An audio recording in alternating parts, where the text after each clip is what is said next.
What's up guys, it's Travis here from Outdoors with Travis. We're at Magnum Archery today for an awesome bow build for you guys, the Hoyt Alpha X 30 axle to axle. For existing Hoyt owners, this is going to be a completely new bow for you guys.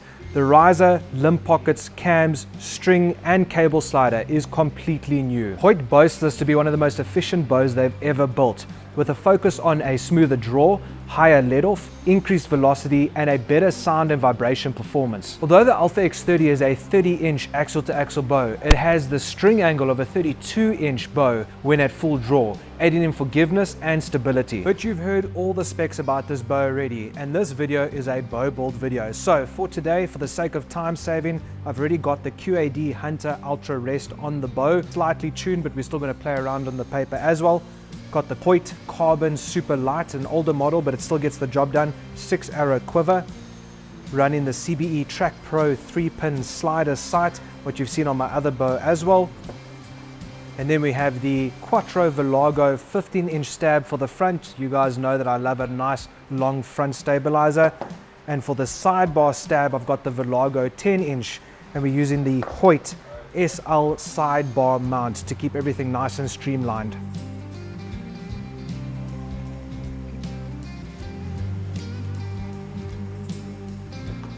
So at this point, you guys are probably wondering, what is that electrical tape and cotton doing on my hand?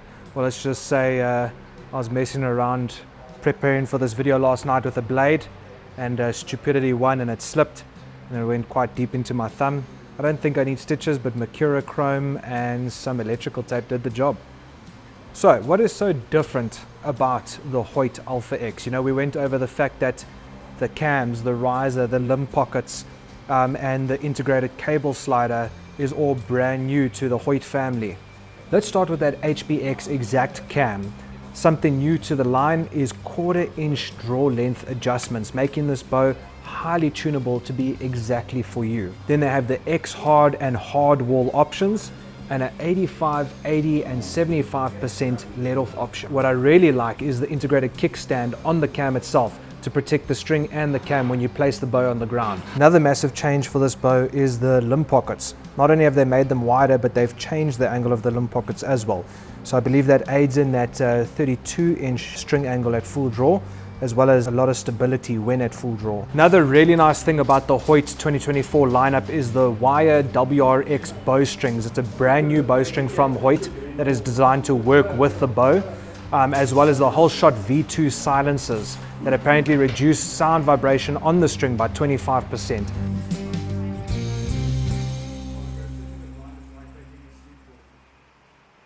I've got to say, this is one good looking bow. I'm excited to shoot it. One of the first things that I like to do before I do anything else is get the bow nice and balanced. I feel like it's one of the most crucial elements before I even want to start tuning or anything like that. Obviously timing and all that on the cams is fine, and the rest is almost spot on. But before I want to do anything else, I just want to make sure that this bow is perfectly balanced. So I'm not torquing that grip before I start putting time and effort into tuning the bow.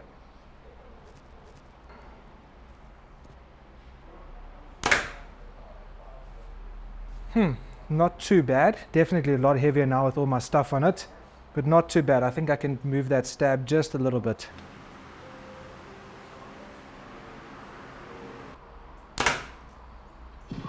Feels super stable.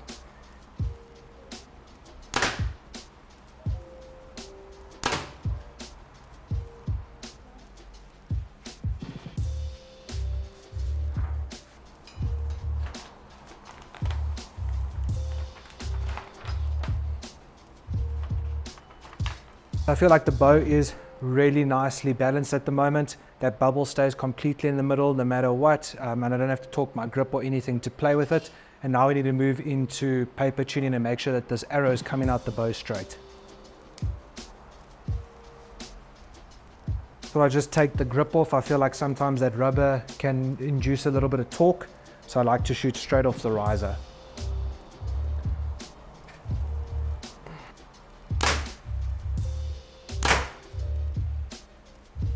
Two identical tears, we're going to have to play with that rest.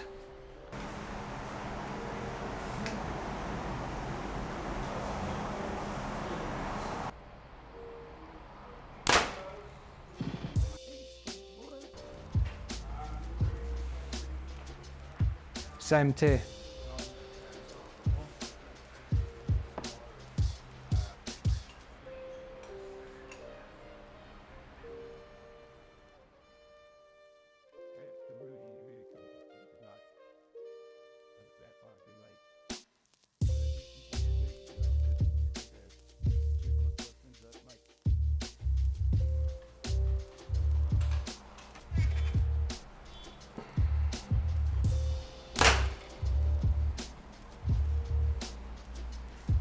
Definitely better.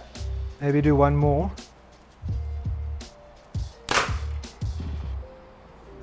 Yeah, see, there we go. That's the kind of bullet holes we want to see going through the paper. I'm happy with that. Right, so I've just taken quite a few paces back, because shooting close to the paper and shooting far from the paper, the further you step back, the more you'll find the inconsistencies. So I'm just about 7 to 10 paces back from the paper. And we're going to take a shot through and make sure that we still get in that bullet hole. Must say this bow is extremely quiet compared to my Evo Evil. Right, if we have a look here, this was number one, the top one. That looks like a bullet hole. This one looks fairly good as well. I don't know if that's a bit of travel downwards, but the first one didn't have that, so we can just quickly do 2 more arrows, but I'm really happy with that.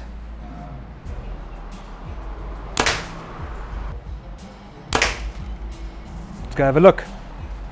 Okay, so the first one looks like an absolute bullet hole, and I know for a fact that the shot went off perfectly. Second one, however, has something weird happening over here, but I did feel I was torquing the bow a bit and I took long to execute. Right, let's see what kind of speeds we're getting out of this bow. I'm running a 571.5 grain arrow, so quite heavy, but it's just how I like it. Yep. 251 feet per second. 251, but on the slow side. I don't know if I'm so happy about that, but we'll see what we get. 250. Right, I'm going to shoot one more of my 571 grain arrows, and then I want to put a 500 grain arrow through it and see what kind of speeds we're getting out of it as well. 248. It feels like it's just getting lower, but at the end of the day, it's a very, very heavy arrow, only out of a 70-pound bow, and I'm a very short draw length, 27.5. 500 grain arrow, just to see the comparison.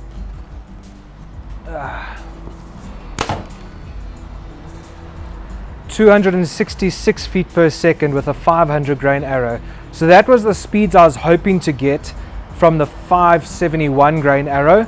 But nonetheless, 250 feet per second with a very heavy arrow is going to definitely get the job done. And there just isn't time at the moment to go and build brand new arrows for the setup. Yesterday we were in the shop, today we're on the range. What I noticed is last night I was just getting my 20 and 30 pin in so I could speed up this process a bit. And I noticed that once my arrows are quivered, they ride in the rest itself. So I'm going to be moving over to my other quiver, the tight spot. It is a 7 arrow quiver, but I only run 5 arrows. First things first, before I even focus on accuracy and all that kind of stuff, I've changed out the quiver. So I just need to make sure that the bow is balanced with that sidebar and now the quiver on the other side of the bow. Just need to make sure the bow feels balanced in the hand, making sure that I don't have to torque the bow in any kind of way to get that bubble level. Then I want to just shoot 30 yards to make sure that what I was doing last night is correct. And then I need to punch out to 60 as fast as possible. So we'll just get a rough 40, rough 50, and then spend a lot of time on 60. With the CBE Track Pro 3-pin sight, you sight in with the 30-yard distance indicator and the 60-yard distance indicator. I want to make sure my shoulders are as fresh as possible.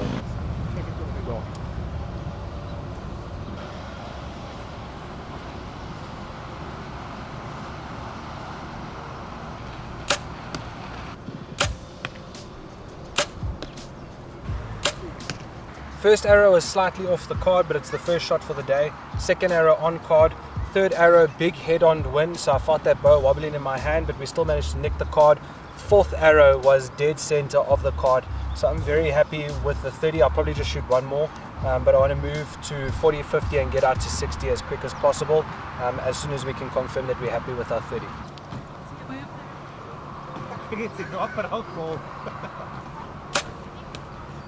In line with the yellow, but just left. We're on the card. Safe to say that's my rough 40. Let's move to a rough 50. 50 yards. Dead center of the butt. It worked. Again guys, I'm not looking for super accuracy. I'm just trying to make sure that I don't miss the butt because I'm trying to get to 60 as fast as possible. But for a rough 50 guesstimate, I think these are really awesome. This range goes all the way up to 100 yards, but for some reason there isn't a butt at exactly 60. But I figured out a way that I'm going to do this for the CBE Track Pro site. I'm going to shoot at 55 and I'm going to line up my 30, 40, 50 and 55 line readings with a sight tape that matches it exactly. So now we're going to be shooting 55 yards.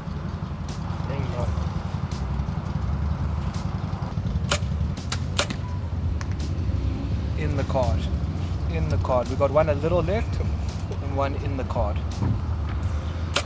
So this was arrow number 1, a bit left. Doesn't matter, I didn't want to change anything. It could have been me, it could have been the bow, and we are shooting on a slope with a lot of wind.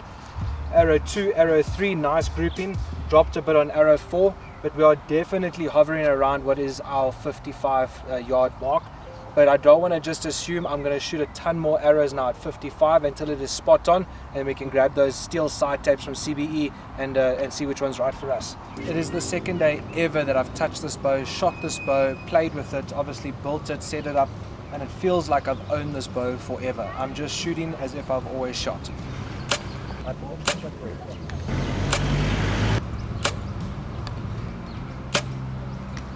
That's definitely my 55, so I'm going to just quickly make a pencil mark, take the sight off, and then we can start matching sight tapes to my distance markings.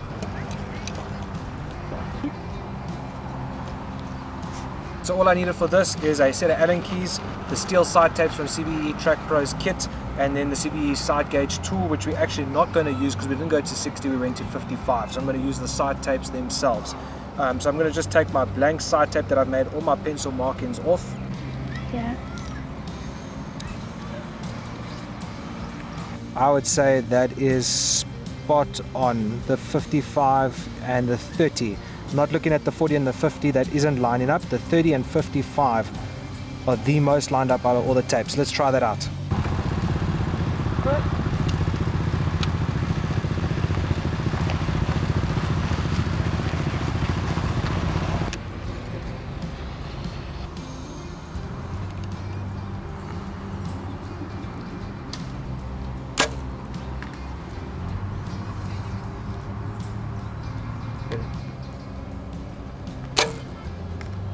Yeah.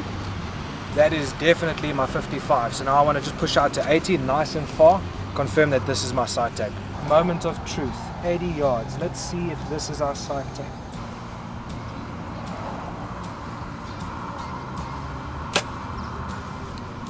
I see.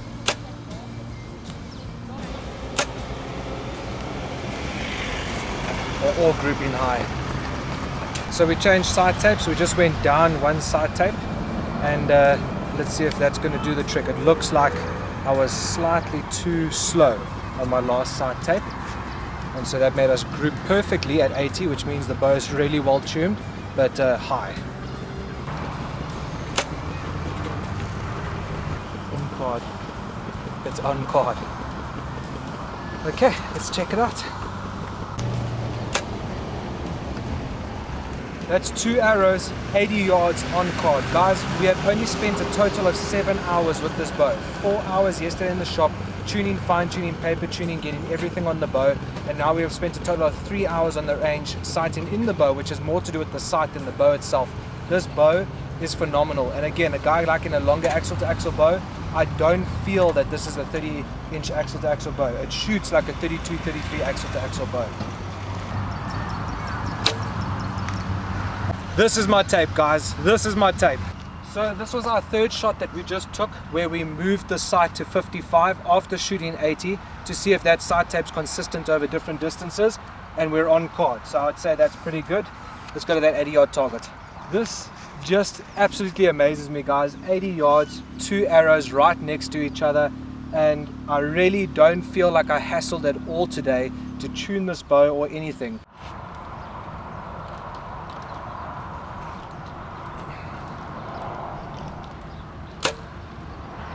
Grouping beautifully, 80, 70, 60, 55, 50, 40 and 30. I think this bow is perfectly dialed in.